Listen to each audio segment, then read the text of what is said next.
Buongiorno, buongiorno a tutti voi ospiti della Casa di Riposo. Io sono Aurelio Pantanali e sono il presidente di un circolo culturale che opera qui nel territorio di Aiello, ma non solo, e si chiama il Circolo Culturale Navarca. Se ben ricordate, io sono già stato l'anno scorso da voi a portarvi due video e insieme ci siamo divertiti, due video che parlavano, il primo delle meridiane di Aiello e il secondo del Cammino Celeste, un famoso cammino ormai diventato che parte da Barbana, dall'isola di Barbana, in 11 giorni raggiunge il santuario del Monte Lussari. Elena e Paolo mi hanno chiesto di stare un po' con voi e visto la difficoltà del movimento per questo virus che ci impedisce di uscire di casa, ho pensato appunto di preparare un piccolo video e stare dei minuti assieme parlando di che cosa? Parlando dei monumenti che sono presenti qui nel nostro comune. Questi monumenti io li ho tutti inseriti in un libro guida sulle 100 meridiane presenti ad Aiello, ma non voglio parlarvi in questo momento delle meridiane. Qui, oltre appunto alle meridiane, sono stati inseriti appunto queste costruzioni costruite nella storia del paese che velocemente io vi parlerò. Ma sapete ad Aiello quanti edifici storici, Aiello Ioannis naturalmente insieme, ci sono? Sono ben 29 edifici storici, un numero veramente elevato per questi nostri due piccoli paesi in un territorio anche così piccolo. Bene, allora iniziamo questo percorso e vediamo di conoscere quali sono, magari voi ospiti della Casa Mafalda che avete vissuto qui ad Aiello e a Ioannis, li conoscete e ne avete anche tanto ben sentito parlare. Ma siccome nella Casa Mafalda ci sono anche ospiti fuori dal nostro territorio, glieli facciamo conoscere e magari voi, abitanti del paese, del comune, quindi qui di Aiello, avete modo di riscoprirli e di rivederli. Bene, allora partiamo dalla piazza, no? Dalla piazza facendo la strada di via Marconi di Banda Cragui e troviamo sulla destra della chiesa parrocchiale il primo palazzo ottocentesco dei Perinello, della famiglia Perinello. Negli ultimi decenni è stata vissuta questa casa dalla famiglia Galateo, che tuttora è proprietaria di questo fabbricato.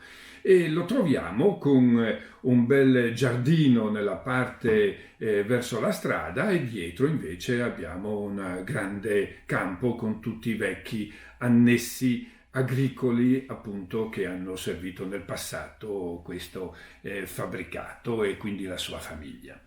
Andando avanti su via Marconi ci portiamo vicino alla Canonica e troviamo uno degli edifici più antichi che si trovano nel nostro paese ed è l'antica chiesetta di San Nicolò. Questa chiesetta è rimasta ormai l'abside dell'antica pieve di San Nicolò, appunto, che ha svolto la sua funzione religiosa per tutta la comunità di Aiello per molti secoli fino alla fine del 1600. Nel 1960 è stata restaurata l'abside di questa antica chiesa ed è stata trasformata in parco della rimembranza per tutti i caduti della nostra comunità che qui appunto sono stati sepolti. E torniamo verso la piazza ed ecco qua la nostra bella chiesa della fine del 1600, l'inizio della sua costruzione, appunto di quell'epoca, ma però è stata consacrata soltanto nel 1742. No? Si presenta molto imponente col suo campanile romanico e sulla sua facciata ci sono quattro nicchie dove nel 1954 sono state collocate quattro statue.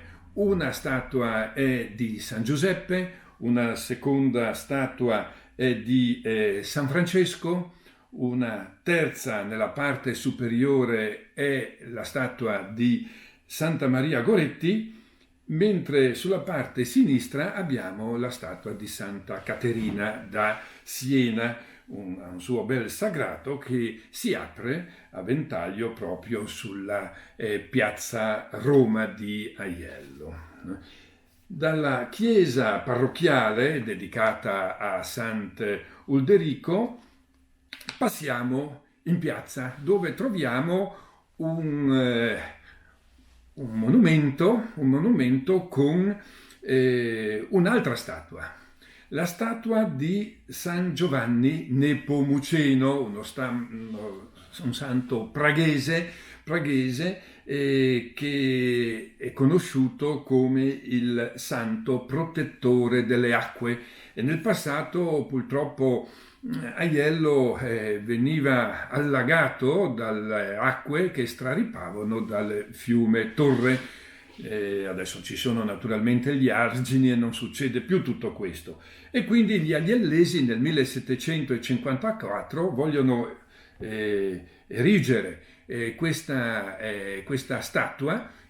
Statue di San Giovanni Nepomuceno ce ne sono molte nel territorio goriziano, proprio perché li proteggesse appunto dalle alluvioni del fiume Torre. E dalla statua passiamo in via Battisti, più conosciuta come Borche dai Fraris, e quindi la parola stessa parla del convento che è stato costruito con la sua chiesa all'inizio del 1700 dopo un importante lascito della famiglia Formentini che abitava lì vicino nel cortile oggi conosciuto più della Casa Peloi. E nel 1714 i frati domenicani ne presero il possesso e costruirono velocemente questa imponente chiesa dedicata alla Madonna del Rosario e iniziarono la loro operatività. Non durò molto a lungo perché all'inizio del 1800, nel 1811, con la campagna napoleonica, Napoleone per mantenere le sue truppe vendette tutti gli arredi interni, quadri, l'antica biblioteca dei 1800, libri e manoscritti che erano all'interno per mantenerle appunto e quindi dopodiché i frati domenicani abbandonarono questa struttura che si componeva dalla chiesa, dal convento e dal campanile, tutto era ben presente insomma nella nostra comunità. La chiesa, come molti di voi sanno, è di proprietà della famiglia Sabot, ma avrebbe bisogno di un restauro soprattutto sulla sua copertura, ma oggi ci sono difficoltà naturalmente per giungere alla sua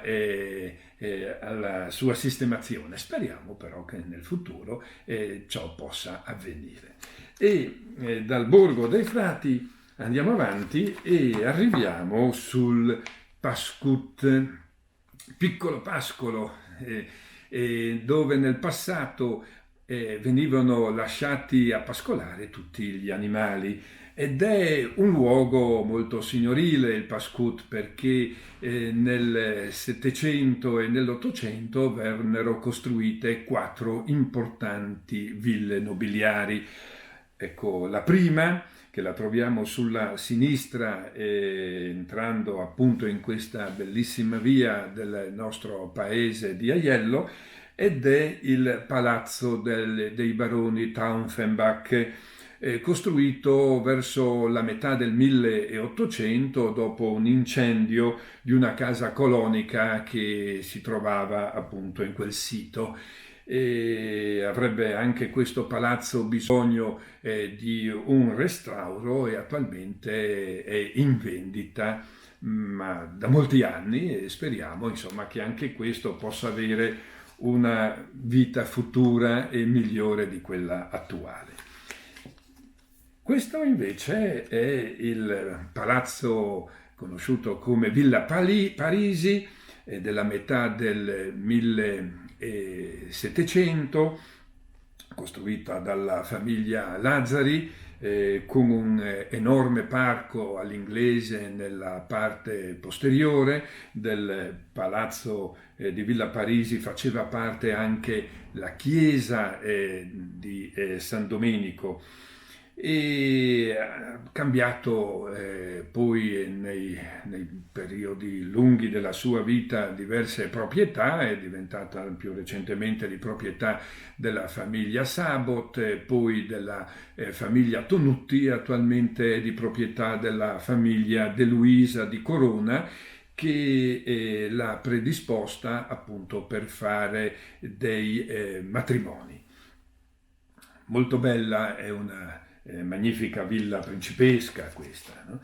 E guardando ancora questo nostro bella guida, ed eccoci qua con la villa Attems, dei conti Attems, costruita alla fine del 1700. Anche questa bella villa con un giardino nella parte posteriore oggi è praticamente crollata, il tetto ha sfondato i 2 solai, e speriamo che possa avere un futuro migliore anche questa bellissima villa del Pascut.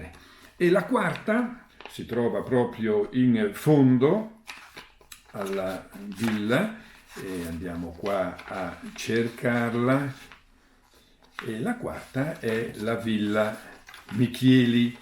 La Villa Michieli è una villa del 1850, scusate che vedo di individuarla, eccola qua. Attualmente ci abita la famiglia Zamparini, nella parte posteriore i vecchi annessi rustici sono stati trasformati in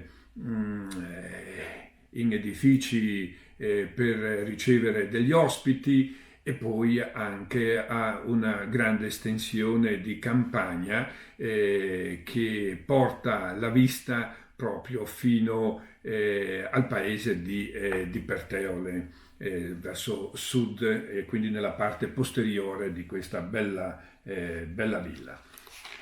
E dal Pascut ci spostiamo di qualche centinaia di metri e andiamo in via Petrarca, dove troviamo uno degli edifici più antichi, con la chiesetta di San Nicolò di Aiello. Il cosiddetto castello era una vecchia costruzione fortilizia tardo medievale, dove appunto era inizialmente costruita la torre del lato sud e una parte del castello. Poi nei secoli le varie famiglie nobili che vi abitarono lo ampliarono notevolmente ed era chiuso a quadrilatero. Poi alla fine dell'Ottocento prese anche fuoco una parte verso via Petrarca e la chiesetta che ne faceva parte, dedicata a San Michele, più una serie di casette, vennero distrutte dall'incendio. Attualmente è stato anche trasformato il lato sud in una casa vacanze. E dal castello ci portiamo nella storica via di Aiello, che è la Moravizza, dove troviamo l'edificio comunale. L'edificio comunale è di data più recente, degli anni 30, alla sua architettura razionalista. La costruirono appunto gli abitanti di Aiello come casa balilla in epoca fascista, ma poi si trasformò anche in diverse attività. Negli anni poi del dopoguerra divenne asilo, palestra, anche sala da ballo, e quindi si svolsero diverse attività pubbliche. È anche stata sede della biblioteca del comune, e oggi appunto è sede comunale, portandosi il comune dal centro del paese, via 24 maggio, da non molti anni è diventata la nuova sede comunale. E dal comune, proprio di fronte, troviamo le scuole elementari. Vennero inaugurate nel 1911 e durante la prima guerra mondiale ospitarono purtroppo anche i soldati feriti dal fronte.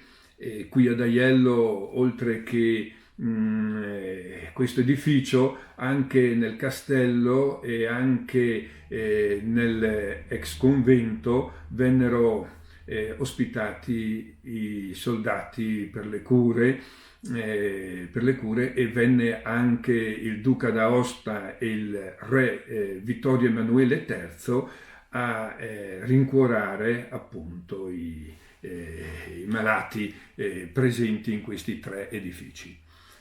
E da questo edificio delle antiche scuole elementari, che tuttora svolge la sua funzione scolastica, passiamo al paese di Ioannis, ed entrando a Ioannis troviamo questa magnifica villa, conosciuta come Villa Ines, e della metà del 1800 fu costruita dal conte Pietro Lanza, e poi passò di mano, e alla fine del 1800 il conte Lazzari gli diede il nome di Villa Ines in omaggio del nome della moglie, Ines Strasoldo. Attualmente è abitata dalla famiglia Simeon ed è immersa questa villa in un magnifico parco. Ci portiamo quindi nel cuore del paese di Ioannis, in via Garibaldi, e troviamo questo antico palazzo fortilizio del XV secolo che gradualmente si ampliò nel 1700. Nella parte posteriore ha un cortile molto ampio e con un grande anche parco. Attualmente ci vive la famiglia dei marchesi Doimo Frangipane, e tuttora il marchese Doimo con sua moglie occupa questo enorme palazzo, che è forse l'edificio diciamo più grande di tutto il paese di Ioannis. Penso più grande della chiesa, anche della chiesa dedicata a Sant'Agnese. Ed ecco qua la chiesa di Sant'Agnese col suo bel campanile, anche questa chiesa costruita a metà del 1700. Ioannis, per onorare la sua patrona, gli dedica questa importante festa che si svolge la terza domenica di gennaio, e tutta la comunità opera per fare questa bella festa con le bancarelle, con mostre, ma soprattutto per onorare la Santa con una processione che coinvolge anche molta gente di tutti i paesi vicini. E dalla chiesa andiamo in Via Verdi, dove incontriamo questa casa fortilizia con questa torre conosciuta come la Torassa. Siamo nel tardo XVI secolo, e serviva soprattutto in quell'epoca come deposito di derrate alimentari e come difesa dalle scorrerie dei turchi. Dalla Torrassa passiamo dietro la chiesa di Sant'Agnese, dove possiamo ammirare un'altra dimora padronale rurale conosciuta come il Palazzo De Senibus. I De Senibus ci vissero per oltre 100 anni in questo palazzo, ma poi non ci furono più eredi, e l'ultima contessa, la contessa Marianna, decise di donare alla comunità di Ioannis tutta la proprietà con la campagna, perché venissero appunto istruiti i bambini. Quindi venne realizzato da parte della comunità una fondazione, venne fondata una fondazione, la fondazione De Senibus, che tuttora è molto attiva e riceve tanti bambini del territorio. Dal Palazzo De Senibus arriviamo in fondo a via Leonardo da Vinci, dove troviamo l'edificio più antico del paese di Ioannis, la Cinta, questa fortificazione. Ce ne sono diverse nella bassa friulana, ma forse questa è la più importante e più ben conservata. Qui vediamo il cimitero, vediamo anche il presbiterio dell'antica chiesa di Sant'Agnese. Qui nel cimitero ci sono, vedete, le tombe anche della famiglia Strassoldo, no? E si divide in pratica in tre parti: il cimitero con la sua chiesa del passato, i resti ormai di questa chiesa, abbiamo la canipa, un edificio appunto di deposito di derrate alimentari nella parte superiore, e sotto il portico la comunità di Ioannis, i capofamiglia della comunità di Ioannis, si riunivano sotto questo portico per prendere le decisioni più importanti della vita, insomma, del paese. E la terza costruzione è conosciuta come la casa del curato, ed è una costruzione tipica friulana, col suo terrazzino con le scale all'esterno che portano su poi all'interno delle camere. Sotto abbiamo l'entrata della cucina, e sulla destra normalmente c'era la stalla con gli animali. Poi abbiamo dietro la cinta muraria anche la chiesetta di Santa Lucia, conosciuta soprattutto per la guarigione degli occhi. Ci portiamo nel territorio adesso di Aiello. Voi sapete che ad Aiello abbiamo un territorio di risorgive, nel passato l'acqua arrivava fino a qualche metro dalla quota di campagna e ci sono ben quattro mulini. Il più conosciuto, il più grande e forse anche il più antico, sono mulini del XIII secolo, è il mulino del Novacco. Alla fine dell'Ottocento aveva ben 6 ruote funzionanti questo mulino. Oggi non ne ha più alcuna, sono rimasti i resti, il fabbricato interno. Devo dire che è importante ricordare che nel 1862 qui nacque un famoso pittore, il pittore Arturo Collavini, famoso perché dipingeva per i nobili, per le famiglie nobili del Friuli e divenne importante proprio per questo motivo. L'altro mulino è il mulino Sardon.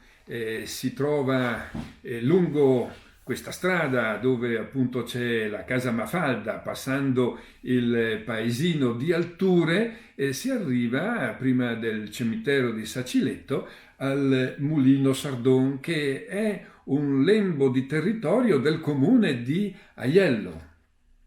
È stato restaurato rifacendo la copertura non molti anni fa e quindi faceva da confine questo mulino Sardon con la Repubblica di Venezia. Aiello, come ben sapete, faceva parte dell'impero d'Austria e poi d'Austria d'Ungheria ed è rimasto sotto l'impero per ben 400 anni, dal 1516 fino al termine della Prima Guerra Mondiale, fino al 1918. E dal mulino Sardon, ecco qui vediamo anche l'abitazione col suo fogolar, arriviamo ad un altro mulino. Per giungere a questo mulino, il mulino conosciuto col nome di Miceu, perché questa famiglia appunto lo utilizzò per moltissimo tempo, si trova sulla strada di fronte alla casa Mafalda. Questa strada è bianca, che poi diventa una strada di campagna, e a 1 chilometro circa da questo luogo troviamo immerso nella campagna aiellese il mulino Miceu. Nel passato aveva 3 ruote, anche questo non ne ha più alcune di queste ruote. E per ultimo troviamo il mulino Tininin dalla parte dei Pras che porta poi giù a Perteole. Lo si raggiunge percorrendo una lunga e dritta strada bianca ed è l'unico mulino che ha la ruota. Eccola qua, la ruota di proprietà attualmente della famiglia De Giusti. Andiamo quindi alla conclusione di questa esposizione di edifici storici del nostro territorio, ricordando le 2 più importanti chiesette, che la prima è quella di Colloredo. Sono chiesette quattrocentesche, almeno questa, che poi nei secoli sono state ampliate, e si trova andando verso San Vito, immersa nella sua campagna, e da quando 1 secolo fa è stato realizzato anche un altare. Lunedì di Pasqua, il giorno di Pasquetta, viene celebrata la messa e poi si fanno le merende come da tradizione. E per ultimo abbiamo la chiesetta conosciuta come chiesetta del Crist. Anche questa è di data remota. All'inizio del secolo scorso è stato realizzato anche un piccolo portico nella parte anteriore e negli anni 60 è stata restaurata e sotto questo portico vennero collocate due lapidi, una dedicata a Don Stacul, che fu un parroco benemerito per la comunità di Aiello a cavallo tra l'Ottocento e il Novecento, e poi anche una lapide dedicata agli emigranti, quindi adesso è conosciuta anche per questo motivo. E siamo quindi alla conclusione. Io vorrei concludere proprio ricordando le parole che sono scritte su questa lapide dedicata agli emigranti. Pace, perdon, mio Dio, perdon dai miei peccados. Pace, perdon, mio Dio, fas che tornin in pace. Abbiamo concluso, io spero di venire presto a trovarvi per farvi vedere altri filmati. Vi auguro tutti voi ospiti della Casa Mafalda di continuare a vivere con pienezza la vostra vita e vi saluto con un mandi, a presto.